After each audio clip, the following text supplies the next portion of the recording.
Welcome back to Third Phase of Moon. We've got the UFO sightings for you tonight, and we're looking at something quite incredible. A commercial airliner films from the passenger seat of another commercial or military airliner flanked by UFOs. Watch this.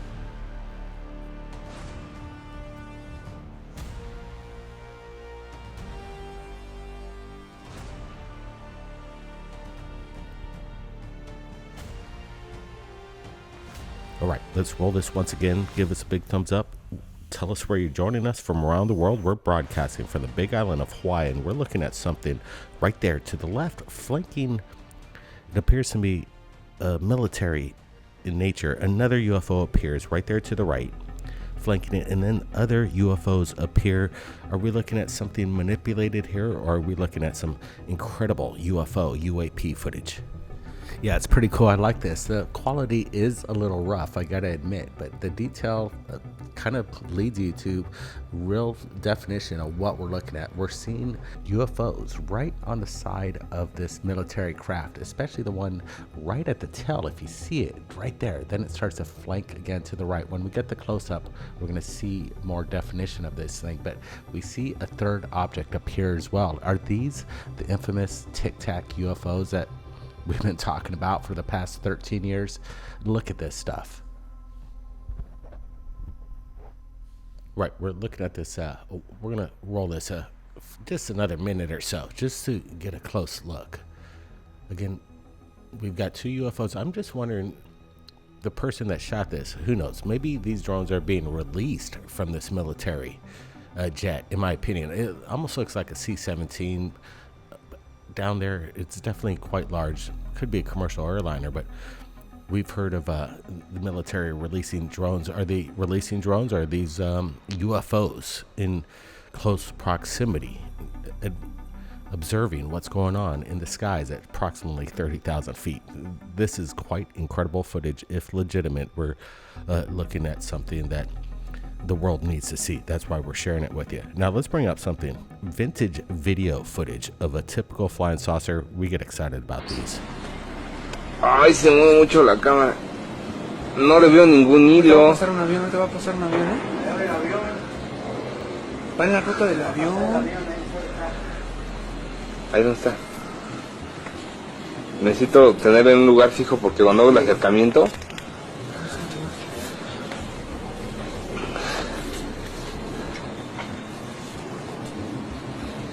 ¿Qué carajo será eso?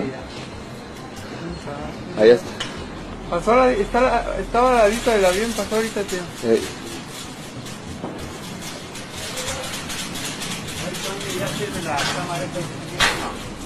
No, nada, lo estoy usando como zoom. No, pero digo, todavía no, ya no. ¿No estás grabando? No, todavía no le hallamos. ¿Estás grabando? Sí. Es que necesito apoyar bien en un lugar.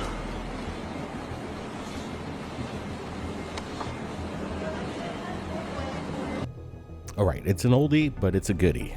Captured, I think, in the 90s, maybe a little later, but it appears to be VHS footage, authentic, non-manipulated, no AI or CGI, anything going on. We're looking at something up there. And even though the footage, again, is a little like a potato, as you would say, it doesn't matter. We're looking at something, and it's pretty clear that this is the flying disc, like what Bob Lazar spoke about. It has even that wobble effect.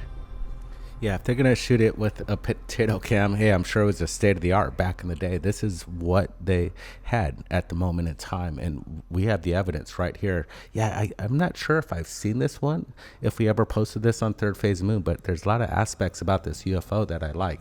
It has that classic flying saucer disc-like shape, and it's hovering. You can see the wind, it's whipping all around, but this thing's kind of remaining really stationary. If this was a balloon, this would be like blowing all over the place. This thing seems heavy, and it has intent. At one moment, you can see it kind of drift to the left, which looks like some sort of a, nice little drag of propulsion, this slow controlled motion. This is kind of cool. If this is, well, this is real. We just don't know what it is, and this is exciting stuff coming in. Right, give us a big thumbs up. More videos just into Third Phase Moon. This one is interesting. Watch this.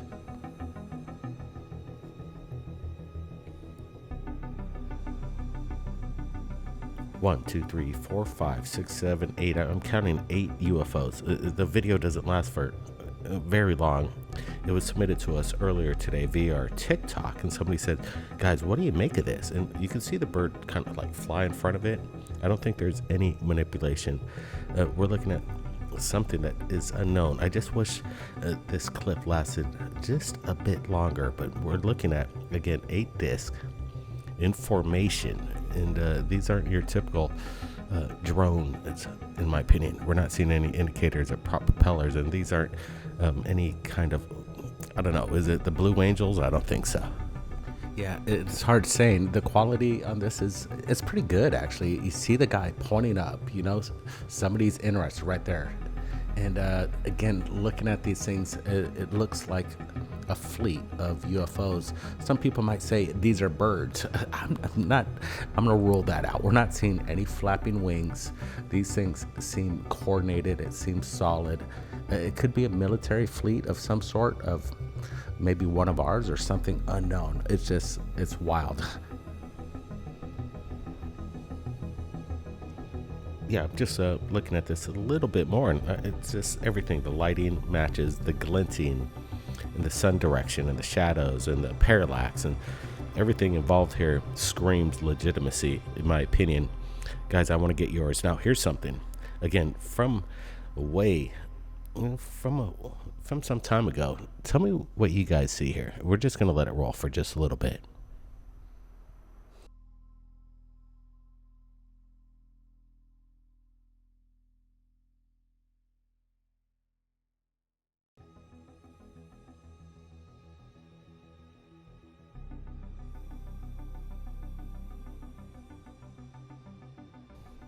All right, the HeliViewer NASA put this out in 2013, and again, I think this was way back in the archives when we were around 14-15 years ago on YouTube. But look at this thing. It just appears in front of the sun. In my opinion, we're looking at a top view of a massive ship, a planet size, like bigger than Jupiter. But again, how can I say that? That sounds ridiculous. Maybe it does. But look at the evidence that the HeliViewer captured in 2013. Guys, explain it to me. Yeah, if this is indeed a craft, Blake, this thing's massive. You could see the sun up there on the right, and this thing right there at the bottom left. And if that's the case, this thing's probably the size of, I don't know, 100 Jupiters, I could say. This thing is massive, and when you get a good close-up with the brightness contrast, you're seeing something kind of reveal itself. There, boom, it kind of just materialized right in front of the camera there. That's awesome. You can see it again when we do get the close-up. It showcases something. Looks solid, and it looks like it's there for a purpose. This is wild footage. If this is indeed something otherworldly visiting our suns, using it as maybe a power source or an intergalactic gas station, this thing's pretty dang awesome. Yeah, incredible footage. I got a feeling NASA's scrubbing a lot more of this stuff, but this one was made public, and they can't scrub it now, so that's a good thing. Guys, again, we want to get your thoughts in this live premiere, and we also wanted to share with you. I know we shared in our last episode an exclusive 4-minute cut of Linda Moulton Howe in the latest documentary out right now. It's called Nexus to Disclosure. The Truth is Classified, and there's so much great response. Linda is a veteran in this field, and I urge everybody to go watch the documentary. It's available, and the link is below. But in tonight's episode, we're going to share you another exclusive right here at Third Phase of Moon. Now we're going to delve into Carrie Cassidy. You remember her, right? Project Camelot. She's a veteran, a bulldog in the industry of trying to get disclosure. And when we were lucky enough to get Carrie Cassidy in this latest documentary, wow, what a breakthrough that was. And we're going to be having the whole panel coming on this Friday. We're going to have Linda Moulton Howe, Laura Eisenhower, Carrie Cassidy, Yvonne Smith, and Paula Asteria, the director behind Nexus to Disclosure, and discuss what disclosure is in today's world, like right now. So it's like, don't forget this Friday. It's gonna be an incredible show. Brent, Carrie Cassidy, she's been around for a while. She knows what she's talking about. Yeah, it's kind of cool. Maybe about 10 years ago, we had Carrie on Third Phase of Moon. It's in the archives. It was early on in Third Phase of Moon, and we're looking for the women that were the leaders, the forefront in search for disclosure, and Carrie is right up on top. So this is exciting news. We kind of get into her lifestyle, what she does, where she's at the moment, and what she has to say in this thing. Nexus to disclosure. It's she's right there up on top. She's not afraid to mix words. That's what we like about her, because she just tells it straight. Yeah, well said there, Brent. And again, the documentary's out, but guys, buckle up. We're going to give you an exclusive look to Nexus to Disclosure. It's approximately 4 minutes. You guys take a look at this, and after you watch this, I think you're going to be inclined to take a look at that Genius link, because what all these women have to say, it's kind of mind-blowing. They're keeping up with some of these big disclosure documentaries, and this is one of those right here. High quality. Everybody's got something amazing to say, new information, and some information you haven't heard before. Like I said, some of these women have had their lives threatened to try get to disclosure, the information that they need to get out. So again, buckle up. Let's just roll the clip right now. Nexus to Disclosure. The truth is classified. Watch this. I am considered the most dangerous woman in ufology. No doubt about it, because I tell the whole truth and nothing but the truth. And I'm really sort of, I'm an advocate for the people and for the truth being told to the people. I'm not so much concerned with being popular or being liked or any of that stuff. As a filmmaker, as a director, producer in my life, my emphasis is on getting the truth out and getting a good performance out of the people that I talk to and interview, and they tend to trust me, especially on camera. And it's said that I have some kind of special power to get people to tell the truth, even when they didn't plan on it. So I think I'm an extremely unusual person in this field. I can tell you that I've been told this by people in the deep state, in the secret space program. I break a lot of rules. I am told that, big, strong soldiers are afraid to be interviewed by me because I don't let them just, slide by or, pontificate and give me a lot of, mind-controlled blather.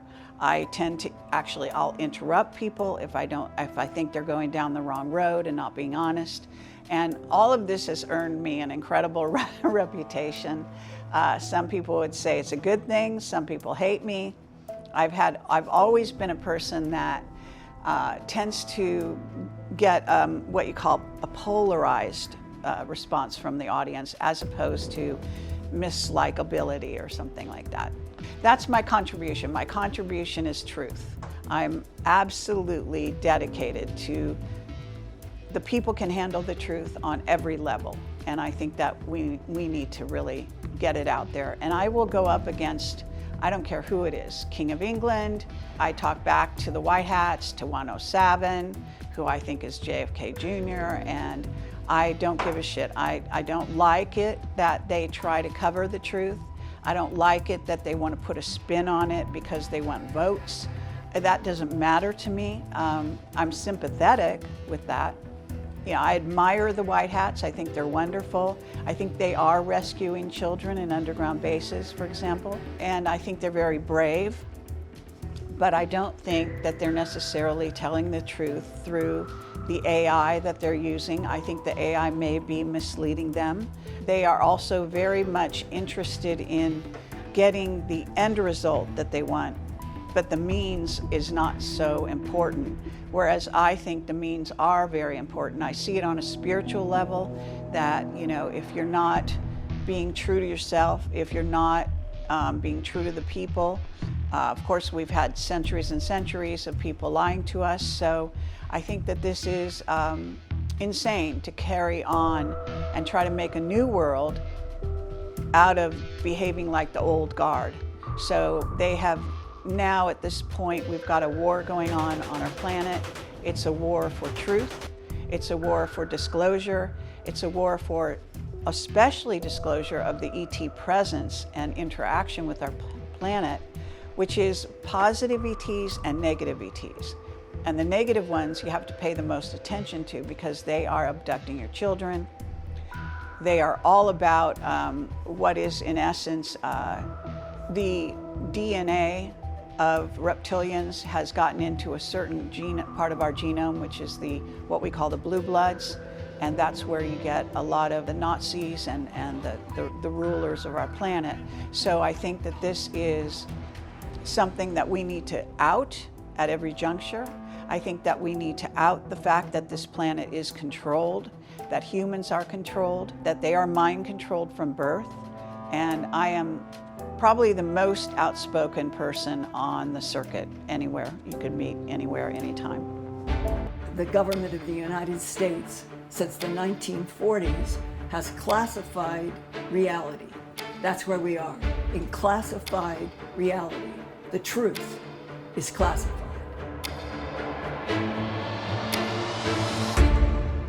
This is probably the most dangerous field to be in because they really don't want humanity to know the kind of information that we put out there. And we have breaking news now, a Pentagon review of decades of government investigations into UFO sightings.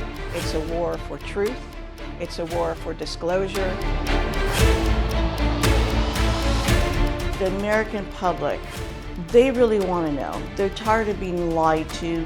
We've had a heck of a lot of pushback about this hearing. We've had members of Congress who fought us. We've had members of the intelligence community and also the Pentagon. There were some attempts on my life. I've had many death threats. We're following you. We know where you are. Let's face it, disclosure's a dangerous game.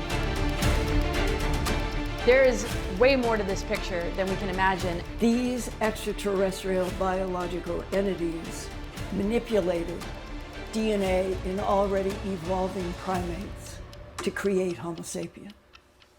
The biggest threat to them is our sovereignty. Operation Majestic 12 is created.